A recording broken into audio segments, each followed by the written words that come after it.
नमस्ते और स्वागत है। आज हम एक बहुत बड़े और गहरे सवाल की जड़ तक जाने की कोशिश करेंगे।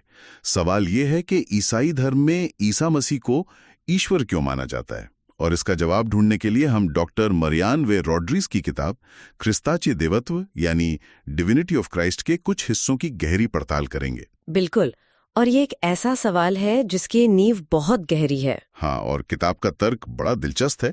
वो कहती है कि ईसा के देवत्व का राज पवित्र आत्मा की पहचान में छुपा है। सही कहा। अगर हम पवित्र आत्मा और ईसा के रिश्ते को समझ लें तो ये पूरी गुत्थी सुलझ सकती है।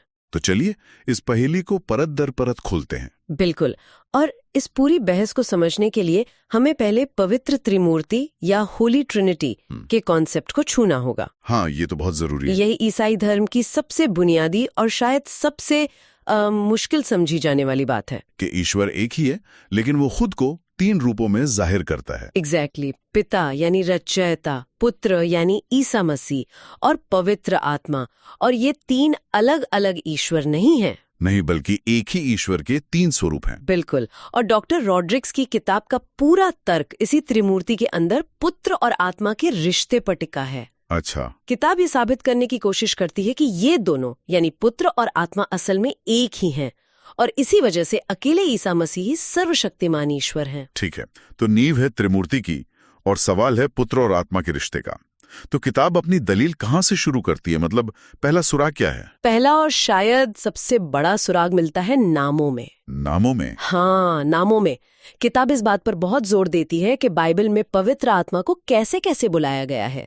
पुराने नियम यानी ओल्ड टेस्टामेंट में जब भी पवित्र आत्मा का जिक्र होता है उसे हमेशा सीधे सीधे परमेश्वर से जोड़ा जाता है। जैसे उसे परमेश्वर का आत्मा कहा गया है, या फिर प्रभु का आत्मा, मतलब वो परमेश्वर की शक्ति या उनकी उपस्थिति है।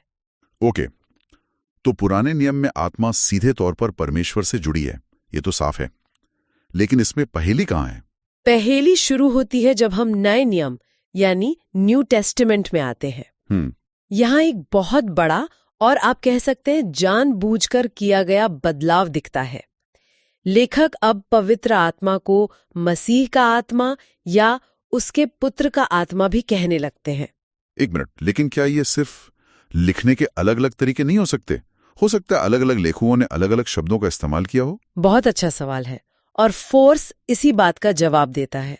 किताब कहती है कि ये सिर्फ शब्दों का फेर नहीं है, ये एक तरह की थियोलॉजिकल क्रांति थी। अच्छा। हाँ, ये सिर्फ नाम बदलना नहीं था, ये ईसा को एक नबी या पैगंबर के दर्जे से उठाकर सीधे ईश्वर के बराबर रखने जैसा था। और इसका कोई मजबूत सबूत? सबसे मजबूत सबूत मिलता है संत पॉल के लेखों में। रोमियो के किताब के 8वें अध्याय में वो लिखते हैं, यदि किसी में मसीह का आत्मा नहीं है तो वो मसीह का नहीं है। ठीक है। और फिर वो आगे कहते हैं, पर यदि मसीह तुम में है तो वह आत्मा जीवन है। अच्छा, यहाँ वो मसीह का आत्मा का होना और मसीह का होना, इन दोनों बातों को एक ही बता रहे हैं। एग्जैक्टली। पॉल यहाँ कोई अंतर नहीं कर रहे। उनके लिए किसी व्यक्ति के अंदर मसीह के आत्मा का वास होना और स्वयं मसीह का वास होना एक ही बात है। मतलब ये भाषाई समानता नहीं है? नहीं, बिल्कुल नहीं। किताब के मुताबिक यह एक गहरी आध्यात्मिक सच्चाई को दिखाता है कि मसीह और उनका आत्मा अविभाज्य हैं, उन्हें अलग नहीं किया जा सकता। ठीक है, तो नामों के इस्तेमाल से यह इशारा मिलता है कि दोनों की पहचान आपस में जुड़ी हुई है, लेकिन सोर्स इस कनेक्शन को सिर्फ नामों तक सीमित नहीं रखता है ना, वो इसे ईसा के जन्म की घटना से भी जोड़ता है। हाँ, ये तर्क का दूसरा बड़ा कदम है। संत मत्ती की इंजील में साफ लिखा है कि मरियम पवित्र आत्मा के द्वारा गर्भवती पाई गईं। किताब के अनुसार ये घटना 2 बहुत बड़ी बातें साबित करती है। कौन सी 2 बातें? पहली कि मसीह का जन्म पवित्र था, उसमें कोई सांसारिक पाप नहीं था, और दूसरी कि वे परमेश्वर के पुत्र हैं। और ये दोनों ही बातें उनके ईश्वर होने की तरफ इशारा करती हैं। बिल्कुल। उनका जन्म ही असाधारण था, जो उन्हें साधारण मनुष्यों से अलग करता है। और ये फिर बाहरी लोगों का ऑब्जर्वेशन नहीं था, है ना? मरियम खुद इस सच्चाई को महसूस कर रही थी। हाँ, सही बात है।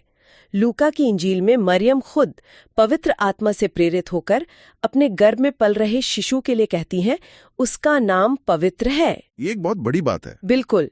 यह एक माँ का अपने बच्चे के लिए सिर्फ प्यार जताना नहीं है, किताब के अनुसार ये पवित्र आत्मा द्वारा प्रकट किया गया एक सत्य है कि जो उनके गर्भ में है वो स्वयं पवित्र है, जो कि ईश्वर का एक गुण और नाम माना जाता है। हाँ। मुझे लगता है कि अब तक का सबसे सीधा और मजबूत तर्क तो अब आने वाला है। किताब एक ऐसी आयत का जिक्र करती है जहां कोई लाग लपेट है ही नहीं। हाँ, आप 2 कुरिन्थियों 3:17-18 की बात कर रहे हैं? जी। ये इस पूरी दलील की एक बहुत महत्वपूर्ण कड़ी है। ये पिछले सभी तर्कों को एक साथ जोड़ देती है। वहां साफ साफ लिखा है, प्रभु ही आत्मा है। The Lord is the spirit. इससे ज्यादा सीधा और क्या हो सकता है? कुछ नहीं। किताब कहती है कि मसीह शरीर में इमानुएल के रूप में, जिसका मतलब है ईश्वर हमारे साथ, और आत्मा में दोनों तरह से ईश्वर हैं। तो जब ईसा सामरी स्त्री से कुएं पर बात करते हैं और कहते हैं कि परमेश्वर आत्मा है और फिर तुरंत खुद को मसीहा बताते हैं, हाँ, तो किताब के मुताबिक वो असल में इन्हीं 2 बातों को जोड़ रहे थे। बिल्कुल। वो पहले एक सिद्धांत बताते हैं, परमेश्वर आत्मा है, फिर वो अपनी पहचान बताते हैं, मैं ही वो मसीहा हूं। किताब का तर्क है कि ऐसा करके वो अप्रत्यक्ष रूप से कह रहे थे कि सच्चा ईश्वर आत्मा है और मैं ही वो हूं। वे अपने आत्मिक स्वरूप को ही प्रकट कर रहे थे। ये एक बहुत बड़ा दावा है। मसीह पवित्र आत्मा से जन्मे और वे स्वयं आत्मा है। सोर्स इस दावे को पुराने समय में की गई भविष्यवाणियों से कैसे जुड़ता है? ये इस तर्क की तीसरी और मजबूत परत है। अच्छा। पुराने नियम में भविष्यवक्ताओं के जरिए परमेश्वर ने अपने लोगों से एक बहुत बड़ा वादा किया था। क्या वादा था? जैसे यहेजकेल नबी के द्वारा परमेश्वर कहते हैं, मैं अपना आत्मा तुम में डालूंगा।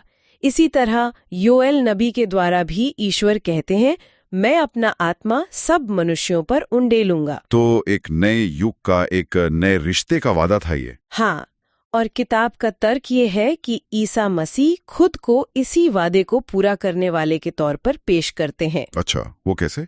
बहुत सीधे तरीके से।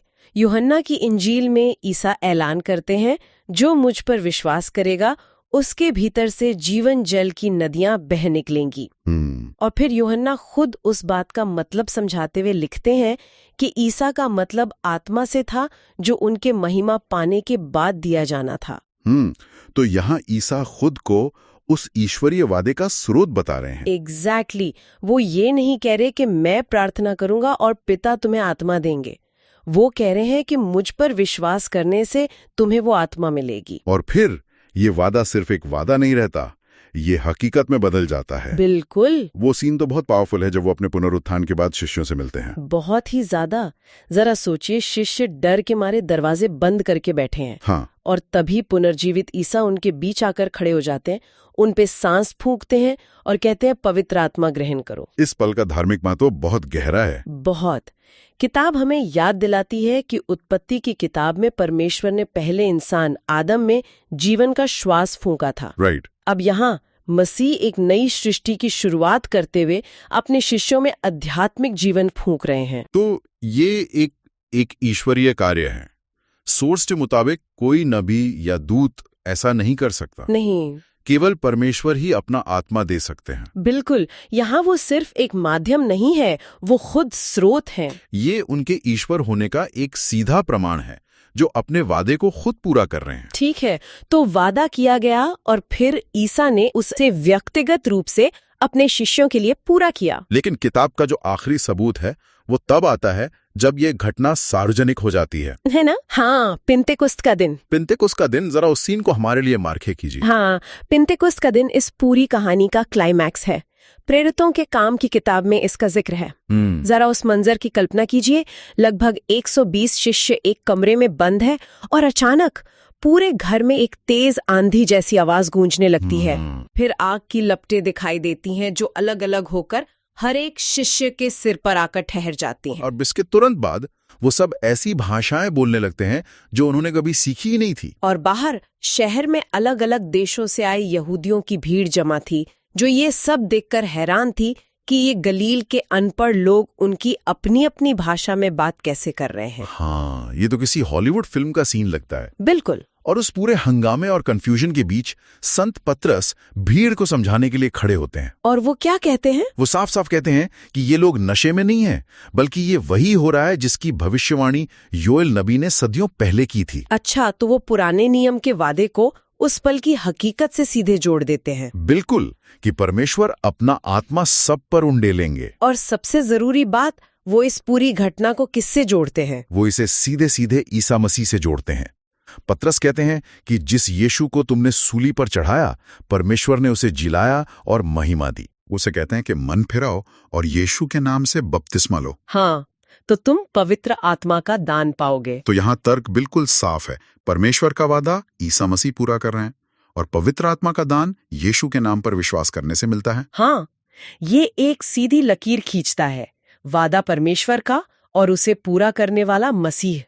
किताब में भजन संहिता 104:3 का भी जिक्र है, जो कहता है कि जब परमेश्वर अपना आत्मा भेजते हैं तो प्राणी रचे जाते हैं। मतलब आत्मा सृष्टि का स्रोत है। हाँ, जीवन देने वाली शक्ति है। और पिंतेकुस्त के दिन मसीह उसी आत्मा को उंडेल रहे हैं, एक नई आध्यात्मिक सृष्टि की शुरुआत कर रहे हैं। किताब के अनुसार ये परमेश्वर का काम है जो मसीह के द्वारा हो रहा है। तो इन सब का क्या मतलब निकलता है? आज हमने जो सोर्स देखा वो एक कदम दर कदम तर्क पेश करता है। किताब ने एक केस बनाया है, सबूत दर सबूत। पहले नामों की एकता, फिर पवित्र आत्मा से जन्म, फिर खुद को आत्मा देने वाले के रूप में पेश करना और आखिर में उस वादे को सार्वजनिक रूप से पूरा करना। बिल्कुल, किताब इन सभी धर्म ग्रंथों के धागों को एक साथ बुनकर एक ही निष्कर्ष पर पहुंचती है। और वो निष्कर्ष क्या है? निष्कर्ष ये है कि चूंकि ईसा मसीह वो सारे काम करते हैं जो केवल ईश्वर कर सकते हैं,